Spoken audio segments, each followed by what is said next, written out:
Hello. हां hello, Rakesh बाबा, राजू बोलतोय. कोण राजू? तुमच्या घरातले हरी काका नाही का, त्यांचा मुलगा. हां राजू, काय रे? मी काय म्हणतो राकेश बाबा, मी एकदा येऊ का तुम्हाला भेटायला येऊ?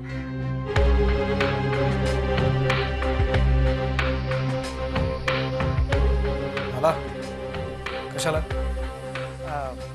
म्हणजे काय आहे, तसं जरा महत्वाचंच काम आहे. काय राकेश बाबा, त्यात तुमचा सॉलिड फायदा आहे. माझा फायदा? आई शपथ, विश्वास ठेवा. मी येतो ना भेटायला, तेव्हाच सांगतो तुम्हाला. येऊ का? ठीक आहे, आज उद्यामध्ये भेटूया. नक्की ना? नक्की. येतो येतो.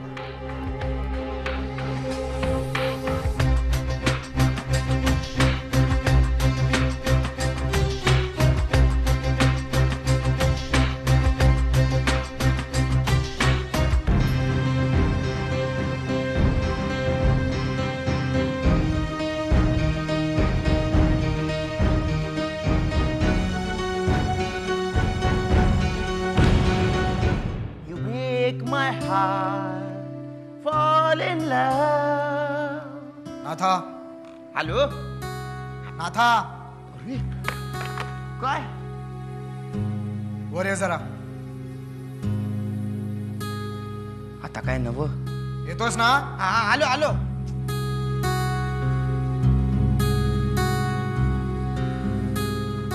हा राकेश बाबा, तुला तो राजू माहितीये? कोण राजू? हरी काकांचा मुलगा. हा तो मेकॅनिक, ले होपलेस कार्ट आहे ते. का रे, असं का बोलतोस?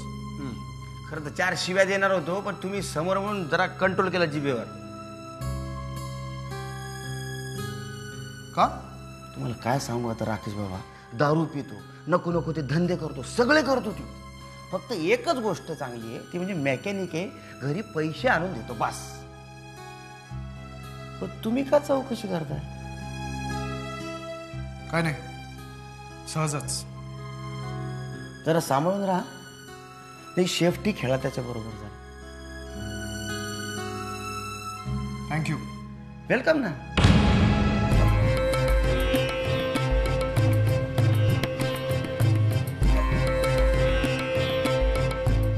त्यांच्या डोक्यात काय चालू असतं हल्ली काही कळतच नाही. बच्चा, झाली सगळी तयारी? खूप टेन्शन आले मला, खूप नर्वस व्हायला झालंय, कसं तरीच होतंय. डोंट वरी ग, कशी एवढी काळजी करतेस? ती सुप्रिया परमार आहे ना तुझ्या बरोबर? इतकी एक्साइटमेंट आहे ना, रात्री झोपच नाही आली मला, सतत तेच विचार. अगं येणारच ते विचार. पुढच्या काही दिवसात तू अख्खा युरोप बघून येणार आहेस. ऑल दिस एक्झॉटिक ब्युटिफुल लोकेशन. चला अभिनी, आर यू रेडी? गाडी खाली तयार आहे, चल निघूया. I am ready. गुड. बरं, पण जायच्या आधी मानचा निरोप घेऊन यायचा. जा. रागावणार नाही ना? हो, दिवाकर नाही, म्हणजे आता निघताना तिचा मूड खराब व्हायला नको.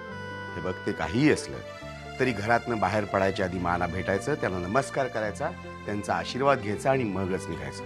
ओके? मी 5 मिनिटात तयार होतो, तोपर्यंत तुम्ही दोघे जणी जाऊन या. चला, कर्तव्याचं पालन करून येऊया.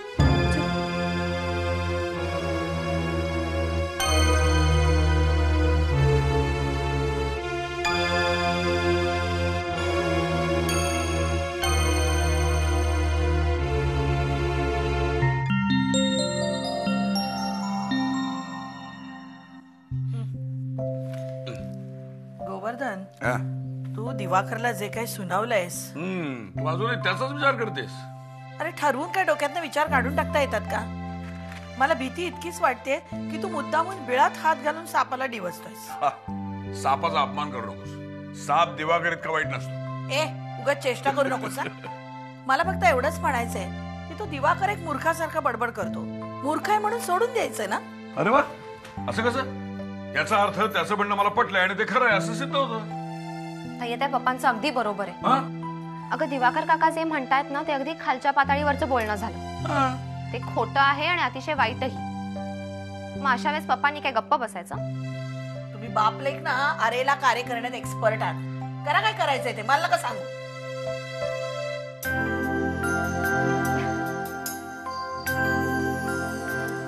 ताई आत्या तू चिडू नकोस ना.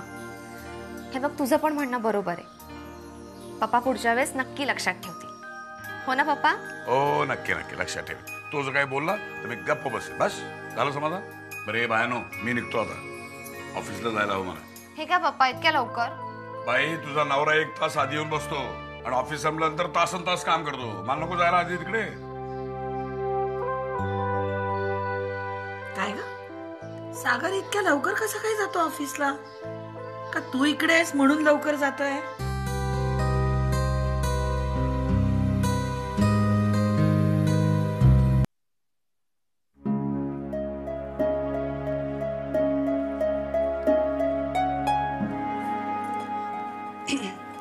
मा विनी आली आहे. आशीर्वाद घ्यायला तुमचा.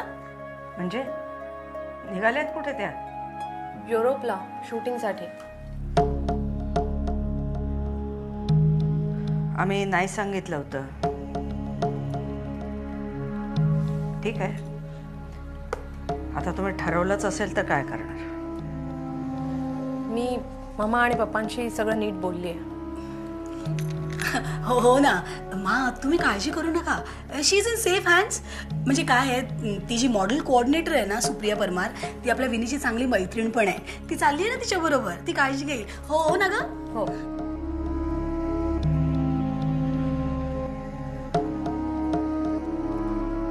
सगळी तयारी झाली आहे तर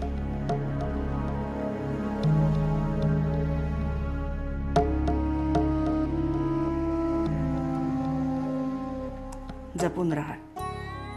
जे काही कराल ते स्वतःला सांभाळून करा. तू सांगतेस ते सगळं मी नीट लक्षात ठेवेन.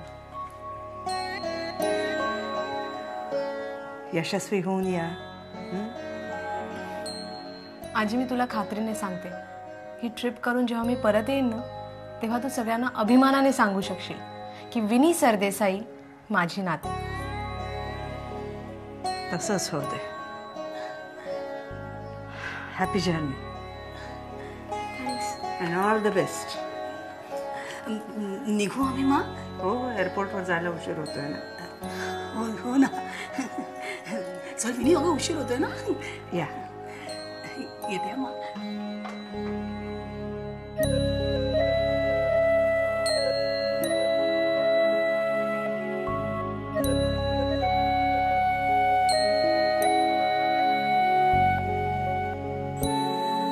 गौरी, ए गौरी.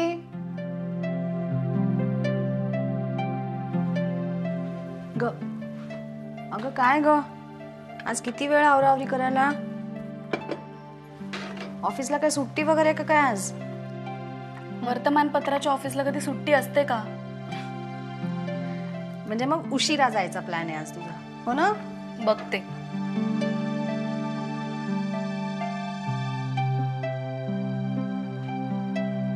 गौरी सध्या काय झालंय तुला?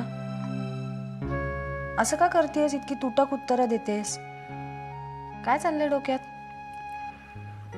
काही नाही. ए, प्रेमात वगैरे पडलीस काय? आता हे काय नवीन? तसं नाही ग. काय मी असं ऐकलं होतं की माणूस प्रेमात पडलं ना की त्याला जेवण सुचत नाही, झोप येत नाही, अगदी काही सुचत नाही दिवसभर. म्हणून विचारलं. तसं काही असेल तर मी तुला सांगेन. नक्की? हा, नक्की सांग.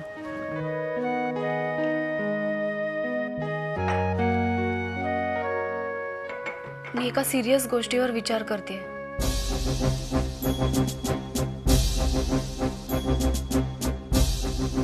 आयुष्यात पहिल्यांदाच इतका महत्वाचा निर्णय घेते. सुचत नाही काय करू. ए गौरी, आता मला पण सुचत नाहीये बाई. काय झालंय मला सांग ना प्लीज. काही सांगेन, वेळ आली की सांगेन.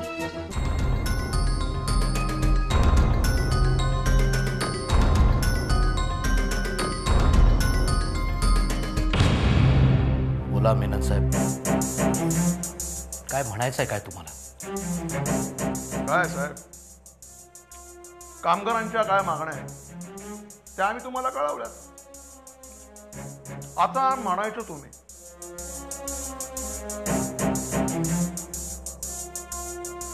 मिस्टर मेनन, तुम्ही युनियन लीडर आहात. कामगारांचं हित पाहिलं पाहिजे. तुम्ही तर कामगारांची फसवणूक करताय. काय साहेब, आपण इथं बोलणी करायला जमलो. म्हणजे आरोप करून एकमेकांवर काही निष्पन्न होणार नाही. And mind your tongue. फसवणूक वगैरे अनपार्लमेंटरी शब्द उच्चारलेले मला अजिबात चालणार नाही. आणि तुम्हाला जर असाच राग संताप व्यक्त करायचा असेल तर मी तो निघतो. एक मिनिट मेनन साहेब, प्लीज बी सीटेड. ही चर्चा होणं खूप गरजेचं आहे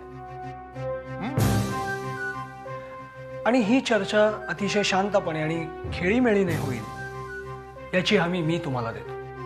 ओके? तर आता आपण तुमच्या मागण्यांचा विचार करूया.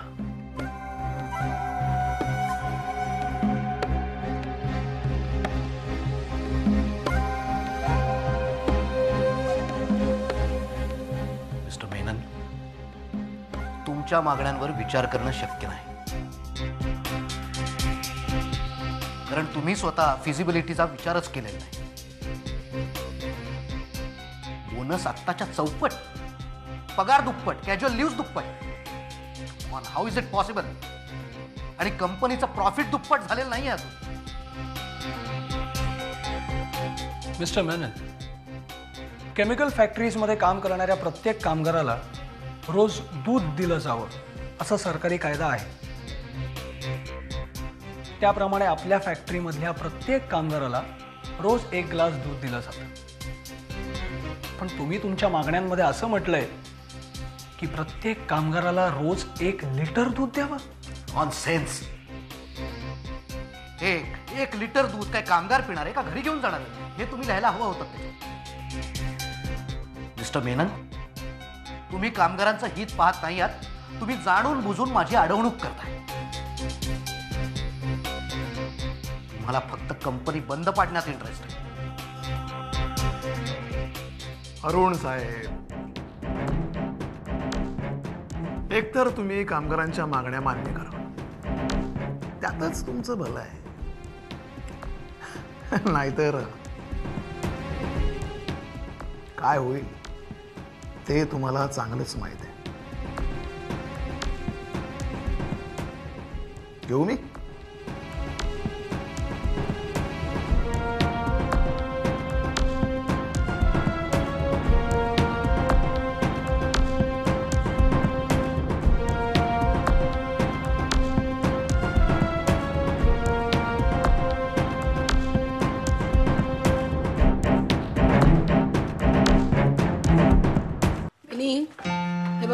इंटरनॅशनल रोमिंग करून घेतलेलं आहे आपण. क्रेडिट कार्ड आहे, पण क्रेडिट कार्ड आहे म्हणून भरपूर खर्च करायचा नाही. रोज मला एकतरी फोन करायचा. राजा मामा, बास आता, आम्हाला लेट होईल. विनी, बाकीचे सामान मी कारमध्ये ठेवलंय, पण इमिग्रेशन पेपर्स, पासपोर्ट, व्हिसा सगळं घेतलेस ना? अरे हे सगळं ती सुप्रिया परमार घेऊन येणार. आणि फॉर गॉड सेक, मी आता लहान नाहीये. मी अब्रॉडला याआधी जाऊन आलीये. सागर, हाय. हाय. माझं कार्ड मिळालं का? हो, कार्ड मिळालं आणि त्याबरोबर ठेवलेलं गिफ्ट सुद्धा मिळालं. Thank you very much. Okay, wish you all the best and take care. Okay, thanks. Bye. Bye. मम्मा, तुला माहितीये सागरने ना माझ्यासाठी एक छानसं गिफ्ट आणि ऑल दी बेस्टचं कार्ड ठेवलं होतं. सो स्वीट ना. तुझं सागर पुरण झालंय का? चल आता. पप्पा कुठे आहे? आलो आलो आलो आलो. असं काय करतेस? एवढ्या दिवसांकरता माझी लेक चालली, एवढी घाई काय तुला पाठवायची? टेक केअर बेटा. थँक्यू पप्पा. बाय. बाय मम्मा. रोज फोन करायचा ना विसरता. बाय. चला सांभाळून जा रे.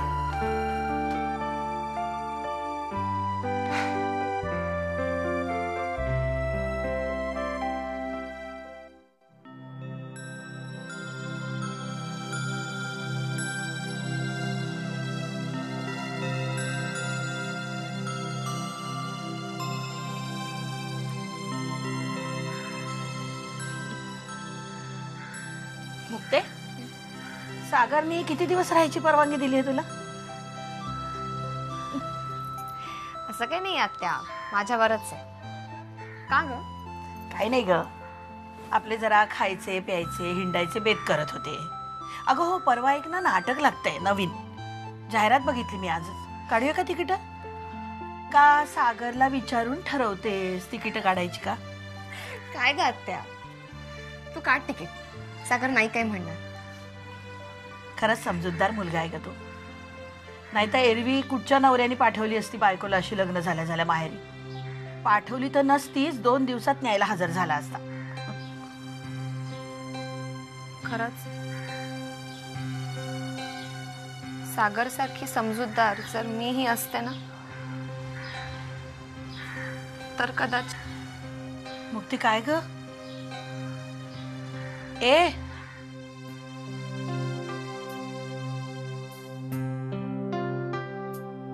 काय नाही.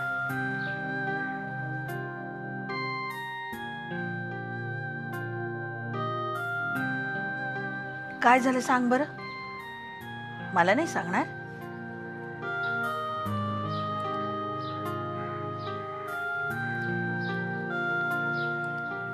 आत्या,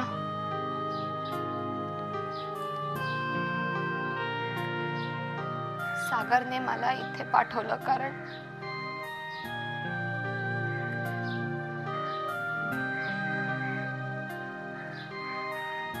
कारण मी तिथे असूनही नसल्यासारखीच होते.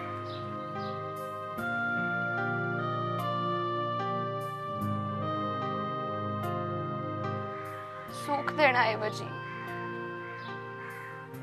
मी त्याला दुःखच देत होते. काहीतरी काय बोलतेस मुक्ते? तू कसं कोणाला दुःख देशील? मला एक सांग, सागर तुला आवडतो ना?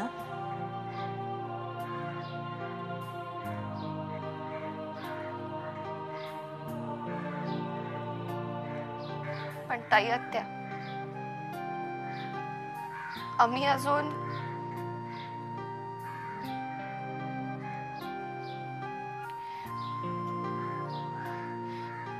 एकदाही जवळ येऊ शकलो नाही.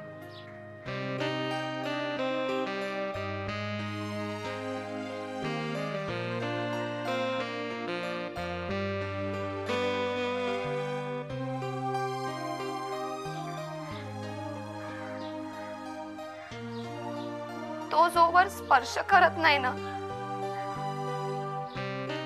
तोवर ना माझ्या मनाला त्याचीच ओढ लागली असते.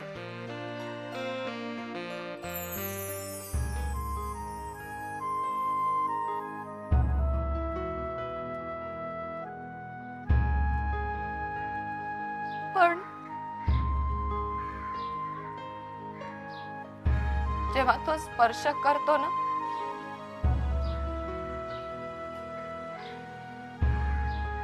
तेव्हा मला त्या रात्रीचा स्पर्श आठवतो.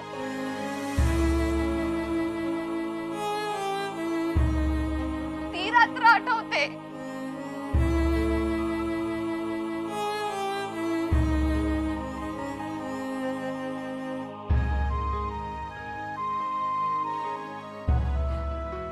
आत्या, सागरच्या प्रेमाला मी रिस्पॉन्स नाही देऊ शकत.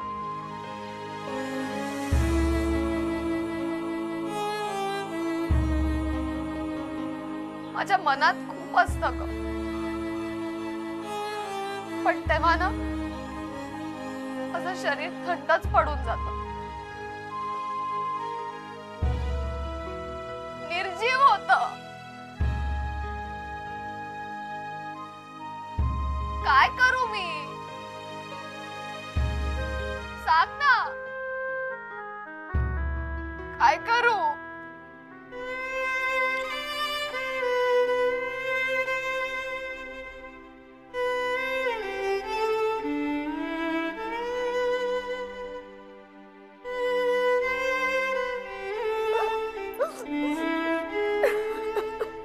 शांत हो ग बाई.